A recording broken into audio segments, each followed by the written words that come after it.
American secretary of state Marco Rubio 4 రోజుల పర్యటన కోసం భారతదేశానికి వచ్చారు. మే 26వ తారీఖున క్వాడ్ ఫారెన్ మినిస్టర్ సదస్సు జరగబోతోంది. దానిలో ప్రత్యేకంగా అటెండ్ అయ్యేందుకు ఆయన వచ్చారు. క్వాడ్ అంటే మనకు తెలుసు 4 దేశాలు: ఇండియా, అమెరికా, ఆస్ట్రేలియా, జపాన్. దాని యొక్క విదేశీ వ్యవహారాల మంత్రుల సమ్మిట్ జరుగుతుందన్నమాట.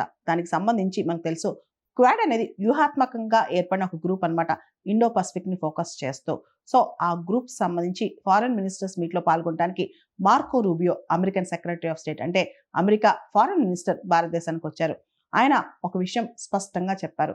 America first visa scheduling system follow అవుతున్నాం. అంటే వీసాలు ఇండియన్స్కి ఇచ్చేటప్పుడు ప్రయారిటీ ఎవరికి ఇస్తున్నాం అనేది. అమెరికన్ ఇంట్రెస్ట్కి ఎవరైతే సపోర్ట్ చేస్తారో వాళ్ళకి ఇస్తున్నాం. ఎవరైతే బిజినెస్ ప్రొఫెషనల్స్, ఇన్వెస్టర్స్ ఉంటారో వాళ్ళకి ఎక్కువ ప్రయారిటీ ఇస్తాం. వాళ్ళకే ఫాస్ట్ ట్రాక్లో వీసాలు ఇస్తాం అన్నట్లు ఆయన చెప్పారనమాట.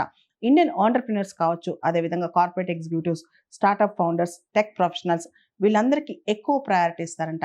అదేవిధంగా పెట్టుబడిదారులు ఎవరైతే ఇండియా నుంచి అమెరికాకి ఫ్రీక్వెంట్ గా ప్రయాణం చేస్తూ ఉంటారో వాళ్ళ వీసాస్ కి ఎక్కువ ప్రయారిటీ ఇస్తారంట.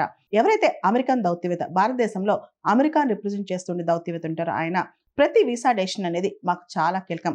అది అమెరికన్ నేషనల్ సెక్యూరిటీ డెసిషన్, అంటే మా జాతి భద్రతకు సంబంధించిన నిర్ణయం అని చెప్పి కూడా ఆయన చెప్పారనమాట.